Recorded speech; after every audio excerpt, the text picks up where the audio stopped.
Okay Telugu view పాయింట్కి తిరిగి స్వాగతం. పవన్ కళ్యాణ్ తను తీసుకున్న శాఖలకి రోజు రోజుకి కూడా వన్నె తెస్తా ఉన్నాడు. పంచాయతీరాజ్ శాఖ నిజంగా ఆయన పంచాయతీరాజ్ శాఖకి రోల్ మోడల్ రాష్ట్రం ఏదన్నా ఉందంటే ఇవాళ కేరళ. పార్టీలకు అతీతంగా అది యూడిఎఫ్ వచ్చినా ఎల్డిఎఫ్ వచ్చినా అటువంటి పంచాయతీరాజ్లో అక్కడ కేరళలో పనిచేస్తున్న కృష్ణ తేజని తీసుకొచ్చి ఇక్కడ పెట్టుకోవటంలోనే ఆయన పరిణతి అర్థమైంది. మరి ఇవాళ ఆయన కొత్తగా ఒకటి తీసుకొచ్చింది ఏంటంటే మొదటడుగు ఇది ఒక వినూత్నమైనటువంటిది. 2-3 రోజుల్లో 23వ తేదీ ఆగస్టు 23వ తేదీ ఒకేసారి 13,000 పైచిలుకు ఉన్నటువంటి పంచాయతీల్లో ఒకే రోజు గ్రామ సభ జరగబోతుంది. ఒకే రోజు గ్రామ సభ జరగబోతున్నారు. ఎందుకు నేను ఈ మాట చెప్పాల్సి వస్తుందంటే ఈ గ్రామ సభ అనేది ఇవాళ ఏం తీసుకొచ్చిన కాన్సెప్ట్ కాదండి, చట్టంలోనే ఉంది. అది చట్టంలోనే గ్రామ సభ, ఇదిగో ఇంతకు మించినటువంటి పనులు ఏదైనా గ్రామాల్లో చేయాలంటే గ్రామ సభ అనుమతి తీసుకోవాలనేది చట్టంలో ఉంది. కాకపోతే ఎవరు దాన్ని సీరియస్గా తీసుకో, ఏదో తూతూ మంత్రంగా గ్రామ సభ జరిపి చేసేవాళ్ళు. ఈయన మొట్టమొదటిసారి దాన్ని అసలు ఆ గ్రామ సభ అనే కాన్సెప్ట్కి ప్రాముఖ్యత తీసుకొచ్చాడు. మొట్టమొదటిసారి అసలు ఆ గ్రామ సభ ఎందుకు జరపాలనే దాని మీద ప్రజలని ఆలోచింపజేశాడు.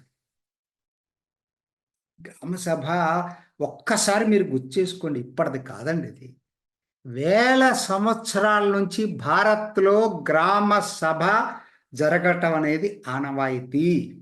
పంచాయతీ చట్టంలో వచ్చింది కాదు, ఇది మన అనాదిగా వస్తున్నటువంటి సంస్కృతిలో భాగం. ఇది మన సంస్కృతిలో భాగం. ఇది మీరు ఒక్కసారి పురాణాలు చూసుకోండి, ఇతిహాసాలు తీసుకోండి, గ్రామ సభలకు ఎప్పుడు ప్రాముఖ్యత ఉంది భారత్లో. ఇవాళ ఏదో ఇది కొత్తగా ఎవరో కనిపెట్టి పాశ్చాత్య దేశాలు కనిపెట్టింది కాదు. అంతటి ప్రాముఖ్యత ఉన్న గ్రామ సభ చట్టంలో ఉన్నా కూడా ఎందుకు దాన్ని సీరియస్గా అమలు చేయట్లేదు ఇన్నాళ్ళ నుంచి?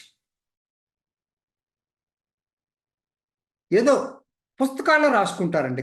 నేను గ్రామం నుంచి వచ్చిన వాడిని, నాకు తెలుసు.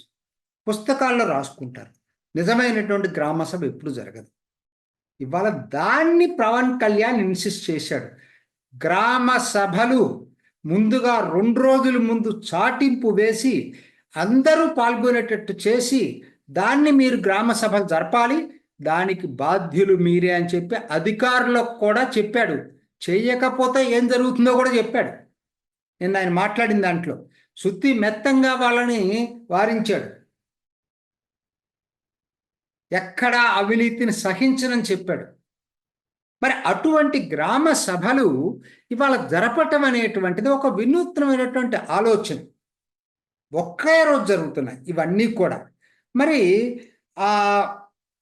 అనొచ్చు మీరు, ఎమ్మెల్యే జరపగలరా? రాష్ట్ర ప్రభుత్వం మొత్తం రాష్ట్రాన్ని కలిపి జరపాలని జరపలేరు. మీరు ఆలోచించండి, ప్రాక్టికల్గా కాదు.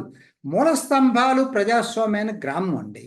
గ్రామంలో మీరు అనొచ్చు మరి పంచాయతీ ఎన్నికైపోయింది కదా 5 సంవత్సరాల దాకా మళ్ళా మధ్యలో ఏంటనేది, అది కరెక్ట్ కాదు.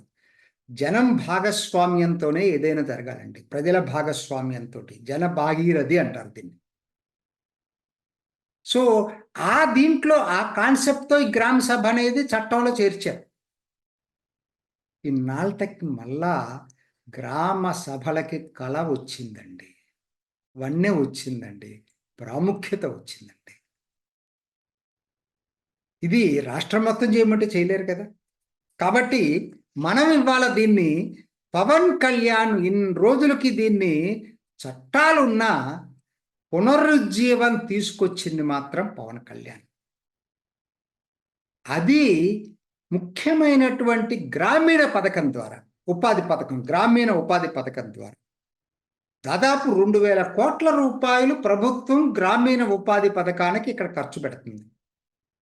కోర్స్ మీకు తెలుసు, ఒకనాడు చాలా దారుణంగా ఉండేది. తర్వాత దాన్ని సంస్కరించి మోడీ ఈ టైంలో రెవెన్యూ లీకేజెస్ని ఆపటం జరిగింది బాగా. ఇవాళ దీన్ని ఇంకొక అడుగు ముందుకు తీసుకెళ్తున్నాడు పవన్ కళ్యాణ్. సో కాబట్టి ఏంటి, ఏం ఖర్చు పెట్టాలి, కాకపోతే కొన్ని గైడ్లైన్స్ ఉన్నాయి, 46 అంశాలు ఉంటాయి. ఆ అంశాల్లో ఛాయిస్ అనేది మనం ఎవరు డిసైడ్ చేయడానికి, గ్రామ సభలో గ్రామ ప్రజలే డిసైడ్ చేయాలి. అది ఆయన చెప్పింది. ఇది ఒరిజినల్గా ఉందండి కాన్సెప్ట్, కానీ ఎవడు పాటించడు. ఈయన ఇవాళ ఎంత తీవ్రంగా దాని మీద చైతన్యపరిచాడు జనాల్ని, అధికారుల్ని హెచ్చరించాడు. సో కాబట్టి తిరిగి గ్రామ సభలకి జీవం పోశాడు. 2,000 కోట్ల రూపాయలు ఒకే రోజు ఒక అంచనా ప్రకారంగా 50 లక్షల మంది ప్రజలు పాల్గొంటారనేది నేను ఎక్కడో చూశాను. అంచనాలు కొంచెం అటు ఇటుగా ఉండొచ్చు, కొద్దిగా ఎగ్జాజరేట్ చేసి ఉండొచ్చు. రేపు 23 అయిన తర్వాత కానీ ఖచ్చితంగా ఎంతమంది పాల్గొన్నారనేది మనకు ఒక అంచనా రాదు. పంచాయతీ శాఖ వాళ్ళు ఆ అంచనాతోటి మన ముందుకు వస్తారని చెప్పి అనుకుందాం.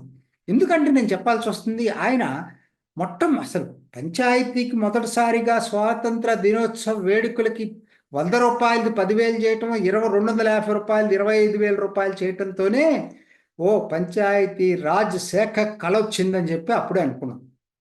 ఇవాళ ఇది చాలా ముఖ్యం ప్రజాస్వామ్యం. మోర్ ట్రాన్స్పరెంట్, పారదర్శక పాలనకి గ్రామ సభలు చాలా ముఖ్యం. శభాష్ పవన్ కళ్యాణ్. చివరగా నేను ఇంకొక మాట చెప్పి ముగిస్తాను, ఎందుకంటే నాకు బాధేస్తూ ఉంది. ఇంత వచ్చి 2 నెలలు కాలేదు ప్రభుత్వం.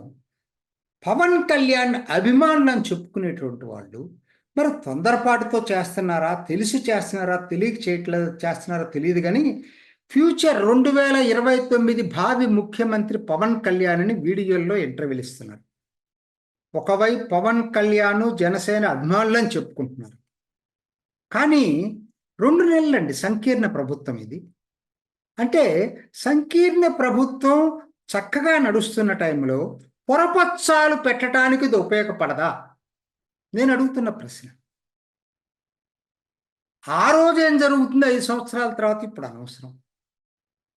అది 2 నెలలు వచ్చి వాళ్ళు అసలు సక్రమంగా సమిష్టిగా పనిచేయనివ్వండి. పాలన కోసం మీరు సలహాలు ఇవ్వండి, సూచనలు ఇవ్వండి. వాళ్ళ ఇప్పుడు ఏదో వైసీపీ వాళ్ళు చేస్తే నేను అర్థం ఉంది, వాళ్ళకి ఏంటంటే కుట్రపూర్తిగా చేస్తారు వైసీపీ వాళ్ళు. పవన్ కళ్యాణ్ అభిమానం చెప్పుకునేటువంటి వాళ్ళు కొంతమంది జర్నలిస్టులు ఇలా ప్రచారం చేయటం అనేది మాత్రం, ఇలా ఇంటర్వ్యూలు ఇచ్చి 2029లో ఆయనే ముఖ్యమంత్రి, కేంద్రం వాళ్ళు చెప్తున్నారు, ఆలోచన ఇది అనవసరం అంటాను నేను. ఇప్పుడు ఇది పవన్ కళ్యాణ్ భవిష్యత్తును దెబ్బతీసిన వాళ్ళు అవుతారు. పవన్ కళ్యాణ్కి నష్టం తప్పితే లాభం కాదు ఇది. ఇప్పుడు ఎన్నికల ముందు రావాల్సినటువంటి చర్చ, ఎన్నికలపై ప్రభుత్వం ఏర్పడంగానే ఇటువంటి చర్చ రావటం మాత్రం అది శత్రువులకు ఉపయోగపడుతుంది తప్పితే పవన్ కళ్యాణ్కి ఉపయోగపడదు. ఇది నేను మిత్రులు అనుకుంటున్నాను, వాళ్ళకి ఇచ్చే సలహా నా ఇది. దయచేసి అవాయిడ్ చేయండి ఇటువంటి ప్రకటనలు, రెచ్చగొట్టే ప్రకటనలు. ఎందుకంటే న్యాచురల్ కదా, టీడీపీ వాళ్ళకి ఏమనిపిస్తుంది, మా ముఖ్యమంత్రి ఉన్నప్పుడు ఎందుకు ఇట్లా మాట్లాడుతున్నారని అనిపిస్తుంది.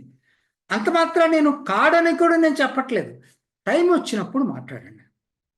ఎప్పుడు ఏది మాట్లాడాలో అప్పుడు మాట్లాడితేనే దానికి విలువ ఉంటుందండి. ఎప్పుడు పడితే అప్పుడు ఏది పడితే అది మాట్లాడకూడదు. వచ్చి 2 నెలలు అయిన తర్వాత ఇలా మాట్లాడటం అనేది కరెక్ట్ కాదు. ఇప్పటికైనా ఇహ నుంచైనా ఇటువంటి వీడియోలు పవన్ కళ్యాణ్ అభిమానులు అనుకున్న వాళ్ళు ఆచితూచి చేస్తే మంచిది. ఇది ఈనాటి ఓకే తెలుగు వ్యూ పాయింట్. మరొక ఎపిసోడ్లో మళ్ళీ కలుసుకుందాం. నమస్తే. చూసారు కదండి, మరి ఈ వీడియో కనుక మీకు నచ్చినట్లయితే ఒక లైక్ కొట్టేసి మీ అభిప్రాయాన్ని కూడా కామెంట్ బాక్స్లో తెలియజేస్తూ ఇలాంటి ఇంట్రెస్టింగ్ అప్డేట్స్ కోసం మా ఛానల్ని సబ్స్క్రైబ్ చేసుకోండి.